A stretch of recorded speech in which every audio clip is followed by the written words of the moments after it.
на населението. Населението, како што знаеме, нели, повеќе од 50% од своите годишни трошоци ги користат за енергија и за грејење, за ладење.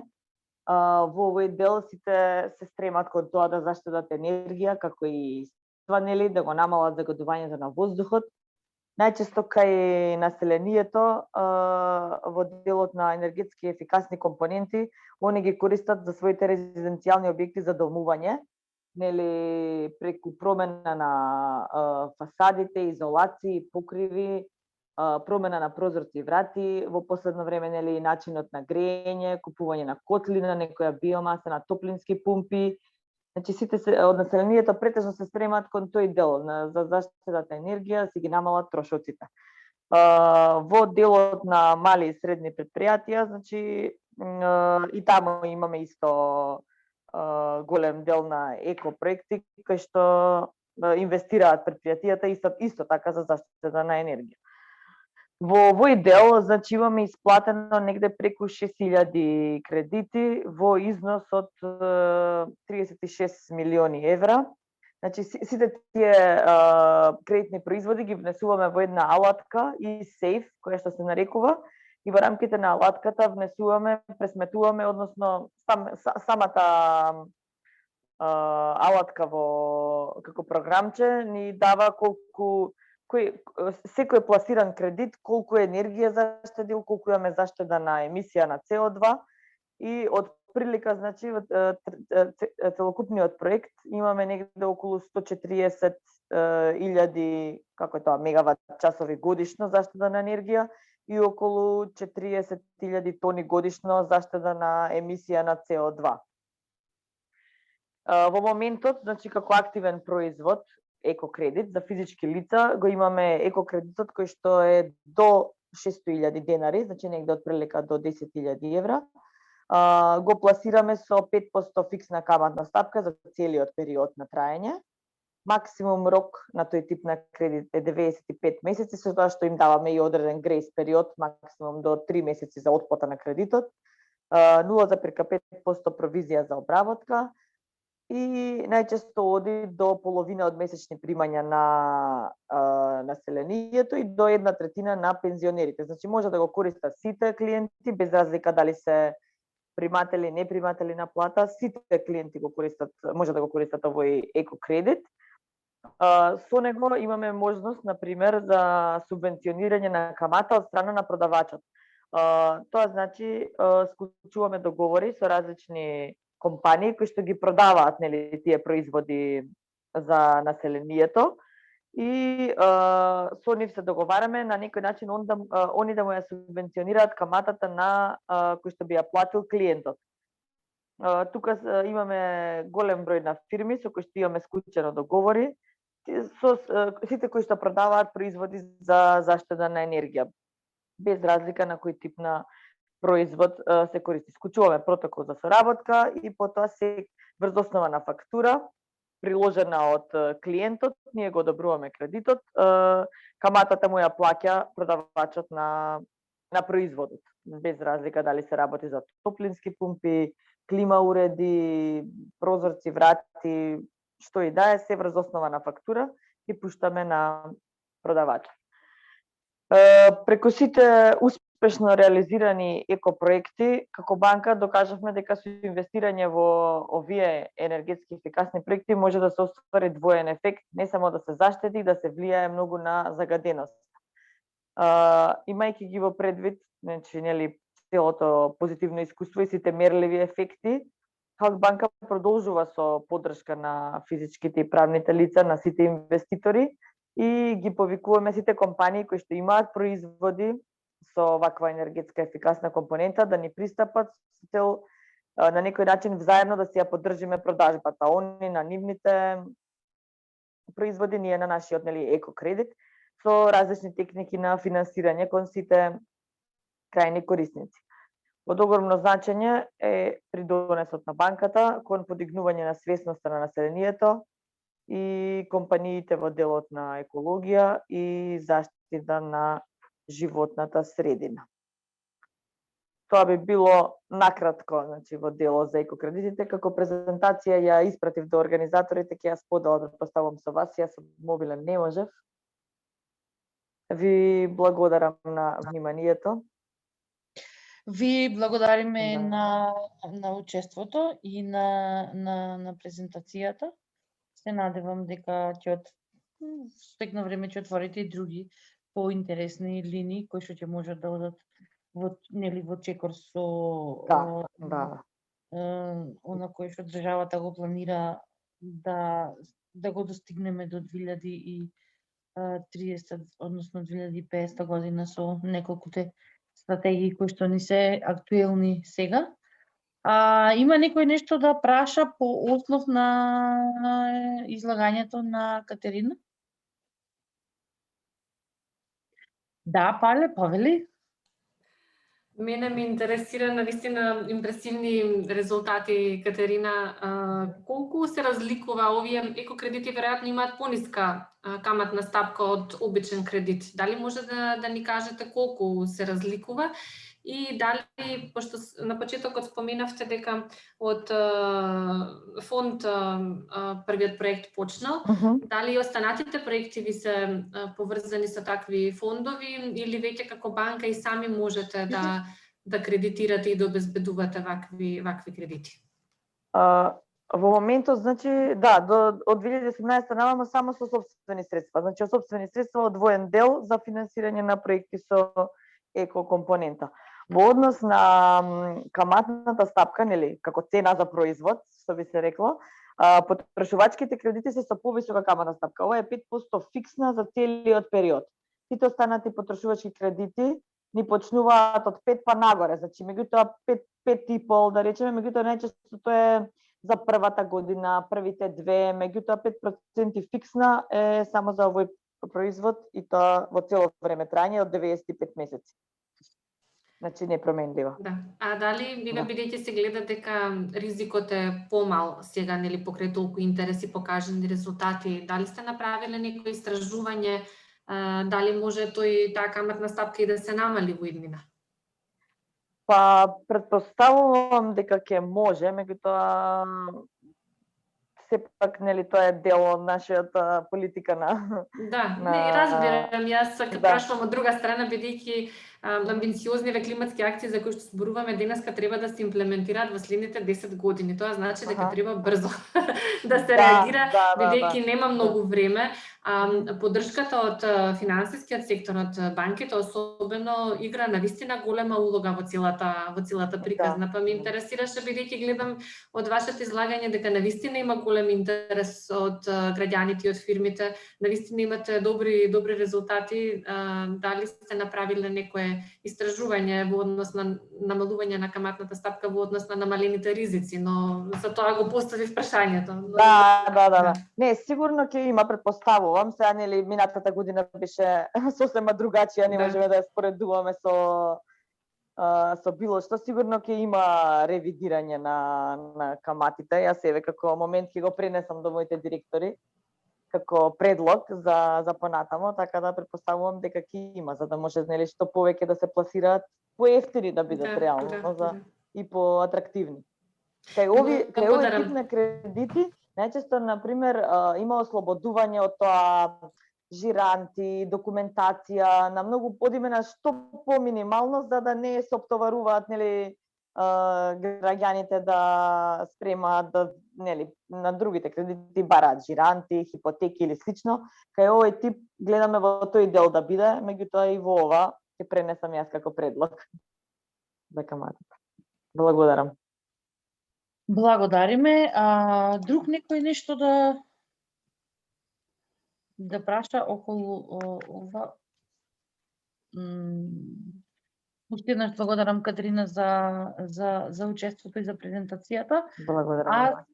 Сега, доколку е тука со нас Александар Дединец, јас би го замолила пак да ни се придружи и да ни раскаже малку за некои нови и интересни даноци кои што треба да се...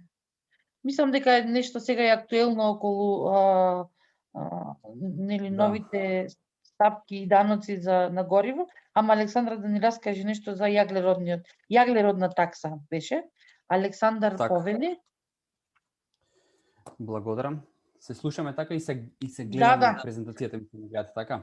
Само Само ше- Александар, малку тивокси, ако може да го попуштиш гласот или погласно да зборуваш. Обично сум многу гласен, сега не знам. Сега се слушаме подобро? Да, одлично. Еднаш како сите кои што се многу гласни, еднаш кои се тивки, тогаш ќе им се речи дечко тивокси. Добро. Добар ден повторно од мене. Стварно интересна дискусија, денес интересни презентации. Ова со банка ја баш ме изненади дека финансираат и надвор од линиите кои што беа давани од донаторите. Ова е баш интересно дека тие продолжиле со тоа да го имплементираат. Инаку се придружувам кон што го кажа Павлина, да се размисли во насока на намалување на каматната стапка, затоа што прилично сме амбициозни, така да ќе ни требаат доста средства за да ги реализираме сите мерки. Сега ова презентација која што ќе ја презентирам сега, всушност е дел од проектот на UNDP кој што се работеше во претходните не знам, некаде повеќе од половина година, се однесуваше на воведување на данок, на јаглероден данок во Македонија, начините, зошто ни треба тој јаглероден данок, како да го имплементираме и така натаму. И повторно оваа студија, како што кажав и на претходната презентација, се надоврзува на голем број документи кои што беа изработени и на препораките кои што беа дадени во тие документи. Една од препораките, односно една од мерките која што е во планот за во националните придонеси кон климатските промени е воведување на јаглероден данок во Македонија и во стратегијата за енергетика исто така се разгледаат 3 опции за воведување на данокот во различна година. Во она најамбициозната беше да се воведе данокот во 2023 година. Така да оваа студија се надоврзува на тоа зошто, како, кога да се имплементира и колку треба да биде тој јаглероден данок. На самиот почеток, зошто ни треба јаглероден данок? Александар Наумовски исто така во неговата презентација спомна дека постојат неколку механизми за за одоночување на јаглеродот. Еден од механизмите беше EU ETS системот. Меѓутоа, она што е интересно за EU ETS системот, доколку претпоставам дека некои од слушателите не знаат, EU ETS системот ги вклучува само централите кои што произведуваат електрична енергија и поголемите индустријски капацитети. Значи, само тие кои што произведуваат електрична енергија од фосилни горива и поголемите индустријски капацитети кои што користат фосилни горива, има тамо подредена директива над колку инсталирани мегавати, влегуваат во овој систем на EU ETS. Сега, исто така, овој систем поминал низ 4 фази, сега се наоѓаме во последната фаза на тој систем, каде што цената, на почетокот имало и повластени кредити за секој од државите, односно за секој од инсталациите, меѓутоа сега секој што користи фосилни горива, а произведува електрична енергија или некој индустријски производ, плаќа одредена сума на јаглероден данок, и тоа се одвива преку пазар. Постои пазар на аукција, аукции постојат, значи тоа е берза на која што се продаваат карбонски така наречени кредити. Цената на овие карбонски кредити варира, значи во 2005 година била некаде околу 20 евра, па после голем период беше околу 5 евра, за сега да достигне некаде околу 70 евра по тон. Покрај тој механизам, постои механизам на јаглеродно одоночување, кој што ги вклучува останатите сектори, кои што, како што се, например, не знам, транспортот, останатата индустрија, домакинствата и така натаму. Но во земјите кои што не се членки на Европската унија, постои начин и на воведување на јаглероден данок и за индустријата и за производните капацитети. Сега, зошто ни треба јаглеродно одоночување? Затоа што тоа може да го смени и начинот на однесување на самите потрошувачи, односно да користат поефикасни технологии за грејење, за ладење, имплементирање на мерки за енергетска ефикасност, кои што ќе доведат до намалување на емисиите на стакленички гасови. Моментално некаде околу 21% од 21-22% од глобалните емисии подлежат на карбонско одоначување, без разлика за како одоначување зборуваме.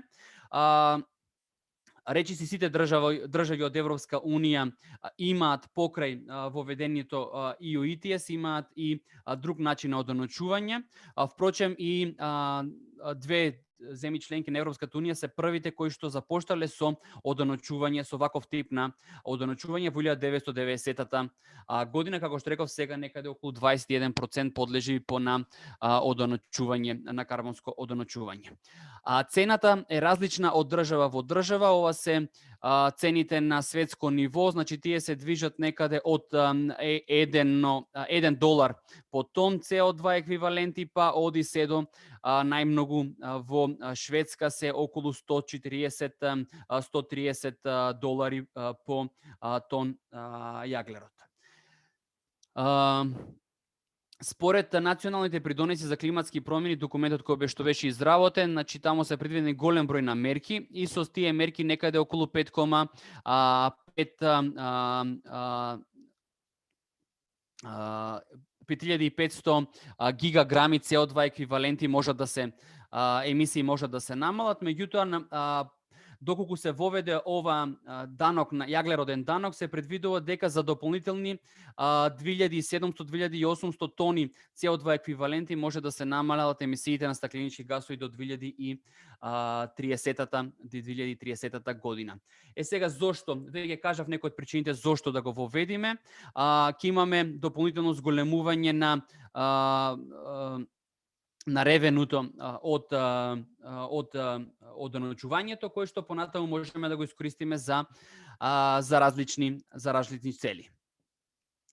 Како што кажав, голем број од државите, покрај тоа што се членки на EU ETS, имаат воведено и јаглероден данок, некаде околу 16 држави членки на Европска Унија го имаат воведено. Цената е различна од држава во држава. Најблиску до нас која што има воведено јаглероден данок е Словенија. Последна држава која што не е членка на Европската Унија, а има воведено одоначување, тоа е Црна Гора, каде што цената на јаглеродот е некаде околу 24 евра по тон. Проекциите за одоначувањето за јаглеродниот данок се некаде дека тие ќе се движат меѓу 56 и 90 евра по тон до 2030 година, меѓутоа многу веројатно е да ова многу побрзо се оствари, затоа што, како што кажав, значи цената моментална на пазарот, на јаглеродниот пазар е околу 70 евра по тон. Тоа пред се е резултат на тоа што претходните цени кои што ги дефинираше пазарот не придонеа да се имплементираат голем број од мерки во индустријата. Се отиде во инвестиции на обновливи извори на енергија и тоа даде голем придонес, меѓутоа индустријата не така реагираше на имплементирањето на мерки кои што ќе придонесат кон промена на горивото или воведување на мерки за енергетска ефикасност, и како резултат на тоа, од друга страна преземените обврски на Европска Унија за намалување на емисии на стакленички гасови до 2030-2050 година придонесе да имаме толку голем пораст на цената на јаглеродот, што според новите прогнози се дека оваа цена од 90 евра до 2030 може да биде и далеку надмината. Беше изработена студија која што врз основа на која што се направи роудмап, односно како да се имплементираат мерки, како да се воведе данокот, јаглеродниот данок во Македонија. Таа студија беше направена со помош на Маркал моделот кој што го опфаќа целиот енергетски систем. Беа изработени 4 сценарија кои што на некој начин ги имплементираа и мерките од овој план кој што го кажав, национални придонеси кон климатските промени, но исто така во предвид ги зеде и оние цени кои што Energy Community, енергетската заедница, во нивна посебна студија ги има предвидено. кои сектори да бидат опфатени. Студијата на енергетска заедница опфаќа само еден сектор, односно ги опфаќа само секторите производство на електрична енергија, топлина и дел од индустријата. Меѓутоа на таков начин можеме да имаме така наречено истекување на јаглерод во другите сектори и како резултат на тоа студијата која што беше изработена од наша страна предвидува имплементирање на јаглероден данок не само во овие сектори, туку да се вклучи и транспортниот сектор и целата индустрија и домаќинствата. Зошто транспортниот сектор да биде вклучен? Затоа што анализите покажуваат дека транспортниот сектор е најбрзо растечки во делот на потрошувачка на енергија, а со самото тоа и во делот на создавање на емисии на стакленички гасови. Потрошувачката во транспортниот сектор е зголемена некаде за 150% во периодот од 2005 па некаде до 2018 година. Александар, може да објасниш што значи тоа истекување? Истекување на емисиите значи дека и покрај тоа што имаме воведување на пример мерки за односно одоначување на секторот за производство на електрична енергија, може одредени емисии да се преточат онаму каде што немаме воведено одоначување, односно во транспортниот сектор или во индустријата, па таму да не се намалат емисиите, туку таму да пораснат емисиите во тие сектори, затоа што други сектори, како што реков, производство на електрична енергија се оданочило. Истиот случај можеме да го имаме и ако само Македонија воведе такви даноци, а во регионот не се воведат, така да, например, производството на електрична енергија во Македонија ќе биде помалку конкурентно споредено со регионот и ќе увезуваме електрична енергија од регионот, кој што ќе биде произведено од фосилни горива и на тој начин ќе имаме на некој начин намалување на емисиите на стакленички гасови, но зголемување на емисиите на стакленички гасови во другите држави во регионот. За да се избегне тоа, потребно е, препорачавме ние во самата студија, да се соработува и со енергетската заедница, за да може во целиот регион истовремено или со некое мало задоцнување да се воведат емисии, да се воведе одоначување на емисиите на стакленички гасови. Затоа што CO2 емисиите се најмногу кои што придонесуваат во вкупните емисии на стакленички гасови во Македонија, се препорачува прво да бидат опфатени овие емисии, а понатаму да се премине кон опфаќање на метанските емисии и азотните емисии. Да, она што е препорака од енергетската заедница е да се почне со 8 евра по тон во 2025 година, да се зголемат на 28 тона во 2030 година. Тие препорачуваат доколку земјите се чувствуваат способни да го тоа направат и порано. Ние разгледувавме дополнителна опција да се воведе 30 евра по тон во 2025 година и да одиме со некаде околу над 100 евра по тон во 2040 година. Да, тоа е овде што го препорачавме и уште едно сценарио разгледавме каде што е она највисоко сценарио 50 евра по тон во 2025 година до 120 евра по тон во 2040 година. Она што е важно дека ние со 28 евра по тон во 2030 година можеме да ги достигнеме оние цели кои што ни се зацртани согласно националните придонеси кон климатските промени. Колку може да биде бенефитот од воведување на една ваква давачка? Некаде околу 140 милиони евра може да се генерираат во 2030 година. Зашто можеме да ги потрошиме овие средства? Препораката е дел од средствата да се одвојат за оние вработени кои што се во секторот за производство на електрична енергија, некаде околу 24 милиони евра. Тоа е 4 годишен период за работниците да се исплатат или да им се најде соодветна обука и така натаму, односно да се следи принципот кој што е направен во Полска, да се направи еден таков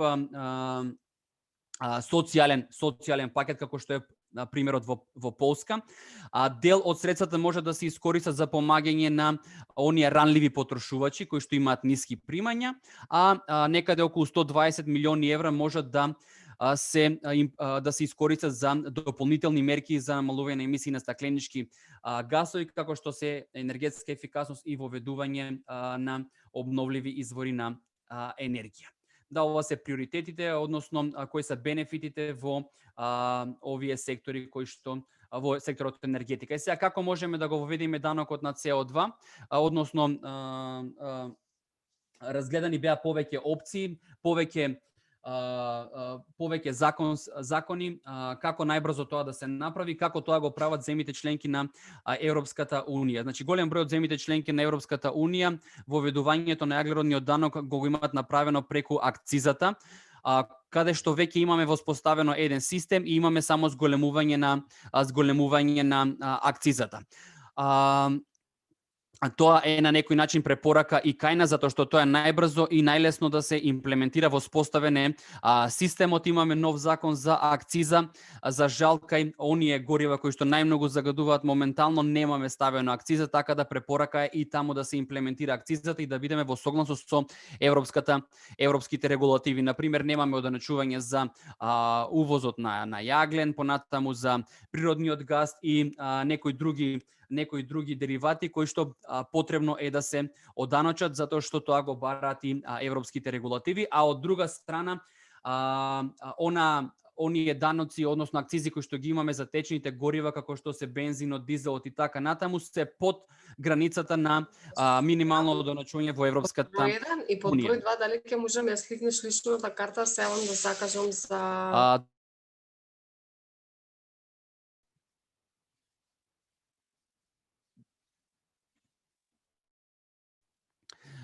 дополнително и таму имаме одредено оданочување во Законот за животна средина, меѓутоа не се опфатени сите горива, опфатено е само дизел, бензинот и мазутот и имаме одредена давачка за производство на електрична енергија од фосилни горива. Така да ние можеме да кажеме и до сега дека сме имале одредено оданочување, меѓутоа тоа е незначително во споредба со она што треба да се направи. И Законот за климатска акција како една од мерките предвидува воведување на данок на CO2, меѓутоа воспоставувањето на нов механизам согласно Законот за климатски промени ќе бара дополнителни ресурси и затоа овде се препорача во оваа студија да се промени Законот за акциза како најлесен начин за воведување и нешто што најбрзо може да се имплементира.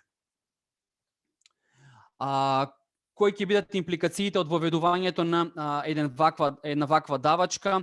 Значи тоа би почнало некаде од 1 денар па би стигнало некаде до 4 денари по литар би се зголемила акцизата на горивата како резултат на воведување на еден ваков данок, односно дизелот некаде 4,6 денари. Природниот газ некаде 3,3 денари за нормален метар кубен имаме зголемување на акцизата, додека кај јагленот од домашно производство акцизата, односно ова данокот ќе се зголеми некаде за 180-190 денари по гигаджул. Тоа се импликациите. Сега што треба да се направи, значи сите овие чекори беа направени во самата студија, каде треба, како што кажав, каде треба да се имплементира, што треба да биде опфатено, која е целта, зошто го правиме ова, колку треба да биде таксата, зашто треба да го користиме ревењуто, односно добивката од овој данок и така натаму. И така натаму и многу важно е да имаме вклученост на сите засегнати страни во имплементирање на една ваква новина, нешто што на некој начин беше направено преку дискусиите кои што беа отворени од страна на UNDP преку проектот ЦБИТ, но и исто така имавме директни средби и со министерот задолжен за животна средина и просторно планирање, но и вице премиерот за економски прашања и министерот за финансии. Јас не би сакал повеќе да должам, доколку има било какви прашања, овде сум за да одговорам на истите. Благодарам, Александар. Се надевам дека ќе имаме сега некое прашање од некој поставено во врска со претходната презентација. Некој, сега пак се работи за пари, данок, по интересна тема е за коментирање. Некој? Или да го прогласам тренингов за затворен. Добро, понеделнички нешто не сте расположени, во ред. Уште еднаш да ви се заблагодарам на сите за учеството, на сите кои што учествува во изработка на презентациите, во презентирањето на истите, кои што одвоја време за да споделат тоа што мислат, сметаат дека е важно да се сподели со заедницата, со заедницата. Ви благодарам уште еднаш. Да ве потсетам дека Александра има испратено линк во чатот, на кој што линк е праток анонимен формулар за оценка на обуката, значи 2-3 минути максимум одзема за пополнување. Не е ништо страшно и плюс анонимно, нели? Од мене и од име на Милио Контакт Македонија ви благодарам за учеството и за тоа што останавте до крај во толку голем број. Ова се едни од најбројните настани кои што се организирани во државава на онлайн платформи, ми се чини. Сум присуствувала на многу, ама по 70 учесници на обука и на настан не сум начекала. Уште еднаш да ве повикам и да ве замолам, ако имате нешто да кажете, споделите или да искоментирате, повелете слободно. Доколку немате, јас би ви се заблагодарила и би посакала да имате убав остаток од денот, ако се погоди времето денеска. Благодарам и се гледаме наскоро. Довидување. Чао. Пријатно. Довидување, пријатно.